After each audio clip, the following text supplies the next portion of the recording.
life like a wayfarer journeying, like a stranger on his way back home.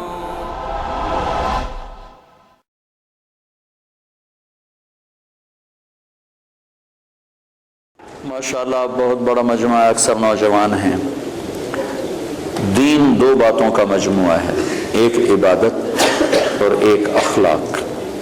عبادت سے دین شروع ہوتا ہے اور اچھے اخلاق پر جا کر دین مکمل ہوتا ہے۔ دین کی ابتدا، فاؤنڈیشن، بنیاد وہ کلمہ، نماز، روزہ، حج، زکوٰۃ، اور دین کی انتہا چھت، جہاں جا کے چھت پڑتی ہے وہ اچھے اخلاق ہیں۔ اچھے اخلاق سے دین مکمل ہوتا ہے۔ دین کی تکمیل عبادت سے نہیں، اخلاق سے ہے، اور دین کی ابتدا میں عبادت ہے۔ عبادت میں نماز سب سے اعلیٰ درجے کی چیز، جو اللہ تعالیٰ نے 50 نمازیں شروع میں فرض کی، پھر ان کو 5 کر کے گھٹایا اور عرش پر بلا کر 50 نمازیں عطا فرمائیں۔ دینی 5 تھیں، دی 50، صرف یہ بتانے کے لیے کہ دنیا میں تمہارے آنے کا مقصد نماز کے سوا اور کچھ نہیں۔ لیکن پھر باقی کاروبار زندگی میں بھی ہمارا امتحان تھا، تو اللہ نے اس کو گھٹا کے 5 کر دی۔ جب 5 ہو گئیں، اللہ کے نبی ہر دفعہ آتے تھے اور کہتے تھے یا اللہ گھٹا دے۔ جب وہ 5 رہ گئیں تو اللہ تعالیٰ نے فرمایا میرے محبوب تیرے لیے 5، میرے لیے 50، کہ تیری امت کے ہر نمازی کو ہر نماز کے بدلے میں 10 نمازوں کا ثواب لکھوں گا۔ تو ہم پڑھنے کو 5 پڑھتے ہیں اور لکھے جانے میں وہ 50 ہیں۔ تو جتنا آپ، بہت بڑا مجمع ہے، مستورات بھی ہیں، آپ سب بھائیوں سے گزارش ہے کہ آج کے بعد توبہ تو ہم نے کی ہے، نماز نہ چھوٹ۔ اس کے سارے بھائی ارادہ کرتے ہیں؟ آپ پرائے دیس میں رہتے ہیں، یا مسجدوں کا ایسا ماحول نہیں ہے، اپنی آپ جاب پر ہیں، کام پر ہیں، جہاں بھی نماز کا وقت آ جائے نماز نہ چھوڑیں۔ اب اللہ نے اتنی فضا ضرور بنا دی ہے کہ جہاں بھی آپ ہیں آپ کو نماز کی اجازت دیتے ہیں۔ یہ لوگ آپ کے ساتھ انصاف کرتے ہیں، انہوں نے اپنے ملکوں میں انصاف کیا ہوا ہے، عدل قائم کیا ہوا ہے، ظلم نہیں ہے۔ آپ امن میں ہو، امن کے ملک میں ہو، انہوں نے آپ کو سارے حقوق دیے ہیں، آپ پر بھی حق ہے ان کا کہ آپ ان کے لیے ہدایت کی دعا کرو، ان کی خیر خواہی چاہو، اور اپنا کام صحیح کرو، اور نماز کو نہ چھوڑو کسی حال میں بھی۔ مسجد قریب ہے تو مسجد کی دوڑ لگاؤ، مسجد دور ہے تو ایک مصلی اپنے دفتر میں رکھو، اپنے کام کی جگہ پہ رکھو، اور نماز کے وقت میں نماز ادا کرو۔ اور اگر آپ اکیلے ہو تو اذان دو، تکبیر کہو، پھر نماز پڑھو، تو آس پاس جتنی فضا ہے وہ گواہ ہو جائے گی، اور آس پاس جتنے اہل ایمان جنات ہیں وہ نماز میں شریک ہو جاتے۔ 2 ہو تو جماعت کراؤ، چاہے تمہاری داڑھی نہیں ہے پھر بھی جماعت کرو، ایک کو آگے کرو ایک کو پیچھے کرو۔ 3 ہو جماعت کراؤ، با جماعت نماز کی فضا بناؤ۔ سفر میں جا رہے ہو گاڑیاں روک کے با جماعت نماز پڑھو، تو انشاءاللہ یہ پوری ایک مکمل دعوت ہے نماز کا پڑھنا۔ تو عبادات میں میرے بھائیوں بہنوں نماز کا ناغہ نہ ہو۔ مستورات سے کہتا ہوں پردے کا اہتمام کرو، اپنی بچیوں کو شروع سے پردے پر لگاؤ، پردہ ان کی فطرت میں شامل ہو، پردہ کرنے والی بنے، اپنے ان کے لباس میں پتلون نہ ہو، شلوار ہو، یہ با پرد با حیا لباس ہے۔ عورت کے لیے پتلون، مرد کے لیے پتلون با حیا لباس نہیں ہے، تو عورت کے لیے کہاں سے ہوگا؟ تو اپنے بچوں کو، اپنی بچیوں کو اسلامی لباس کا عادی بناؤ، پیار سے محبت سے۔ یہاں سختی تو چلتی نہیں، اور سختی کہیں بھی نہیں چلتی، ہر جگہ پیار محبت سے ہی کام چلتا ہے۔ اللہ نے بھی پیار سے ہی ہمیں سمجھایا ہے اور پیار سے ہی ہمیں اپنی طرف بلایا ہے۔ کہیں کہیں اس نے انجام بتانے کے لیے بتا دیا کہ جہنم بھی ہے، ورنہ اللہ کا عام انداز پورے قرآن میں یا ایھا الذین آمنوا، کتنی عزت کے ساتھ اللہ ہمیں بلاتا ہے، اے ایمان والو، اے ایمان والو۔ تو دوسری چیز جو، تو نماز کی نیت کر لی سارے بھائیوں؟ قرآن کے لیے ضرور وقت نکالیں، تلاوت کے لیے کچھ وقت نکالا جائے۔ نہیں پڑھا ہوا تو تھوڑا تھوڑا کر کے، اب تو ہر جگہ مساجد ہیں، علماء ہیں، قراء ہیں، قرآن تھوڑا تھوڑا پڑھنا شروع کریں۔ سال میں 2 دفعہ قرآن ختم کرنا قرآن کا حق بنتا ہے، اور دل کی زندگی کے لیے قرآن سب سے بڑی غذا ہے۔ دل کو غذا نہ ملے تو مر جاتا ہے۔ تو دل کو روح کو قرآن کی غذا نہ ملے تو روح مر جاتی ہے، تو قرآن کی تلاوت کے لیے وقت نکالیں۔ اور دوسری چیز جو جس پر جا کر اسلام مکمل ہوتا ہے وہ اچھے اخلاق ہیں۔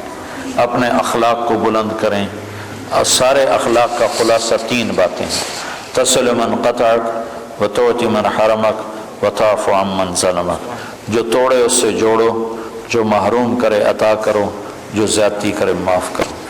پھر اگر ماں باپ ساتھ ہیں تو ان کی قدر کرو۔ آج مجھے بڑا دکھ ہوا، مجھے ایک اولڈ ہوم دکھایا ساتھیوں نے، تو اس میں مسلمان عورتیں بھی تھیں، مسلمان مائیں بھی تھیں، ان کے جوان بچے ہیں اور وہ ماں کی خدمت سے محروم ہیں۔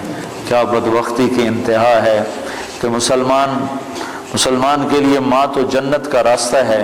میرے نبی نے فرمایا ماں کے قدموں تلے جنت ہے، اور میرے نبی نے فرمایا کاش میری ماں زندہ ہوتی تو میں اپنی ماں کی ایسی خدمت کرتا کہ میں عشاء کی نماز کے مصلی پر ہوتا اور سورۃ فاتحہ شروع کر چکا ہوتا، اور ادھر سے میری ماں مجھے پکارتی بیٹا محمد، تو میں ماں کی خاطر نماز توڑ دیتا اور میں کہتا لبیک اماں جی، لبیک یا اماں جی لبیک، نماز میں دوبارہ پڑھ لوں گا، آپ مجھے ارشاد فرمائیں آپ کا کیا حکم ہے۔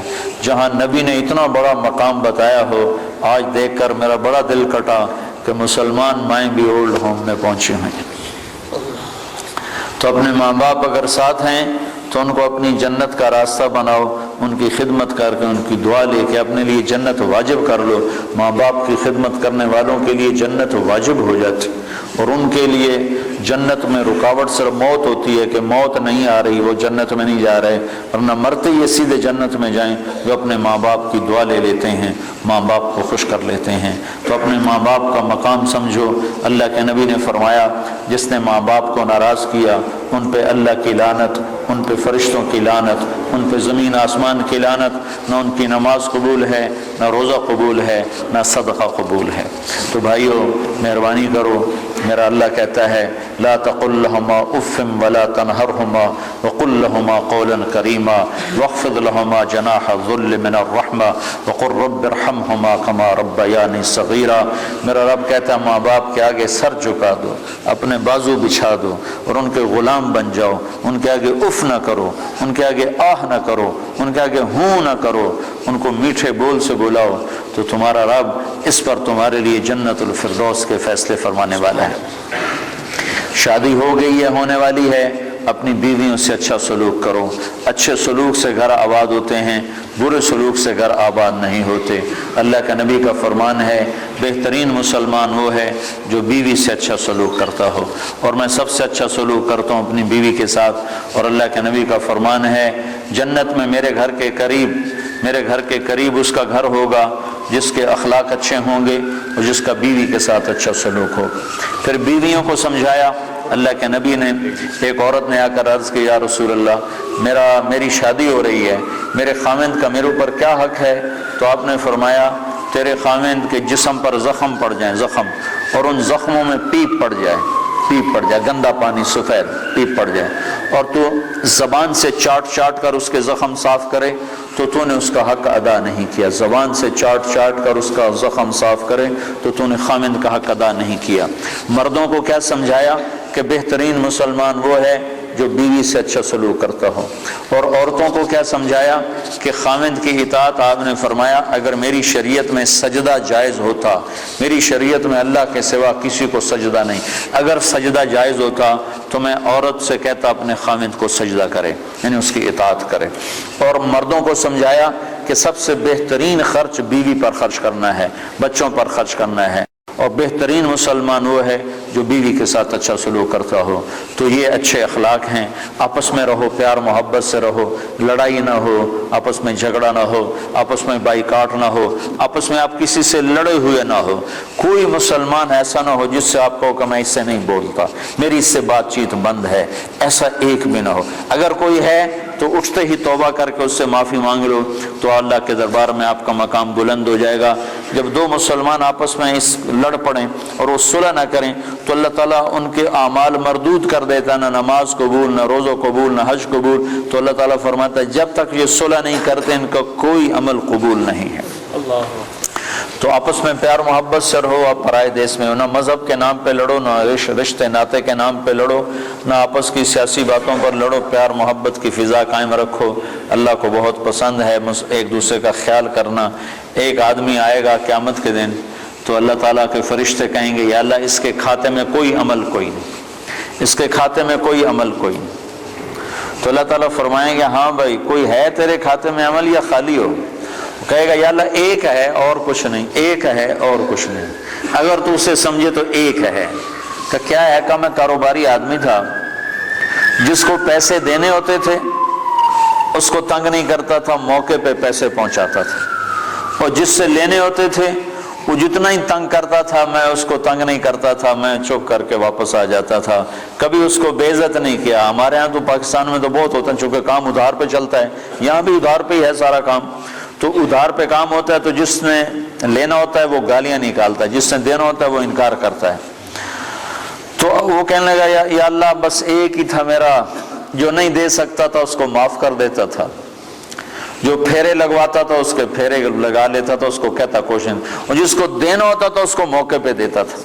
تو اللہ تعالیٰ کہیں گے تو نے تو میرے بندوں کو بڑا بھلا چاہا, تو آج میں تیرا بھلا کرتا ہوں, صرف اسی عمل پہ تیرے لیے جنت کا فیصلہ کرتا.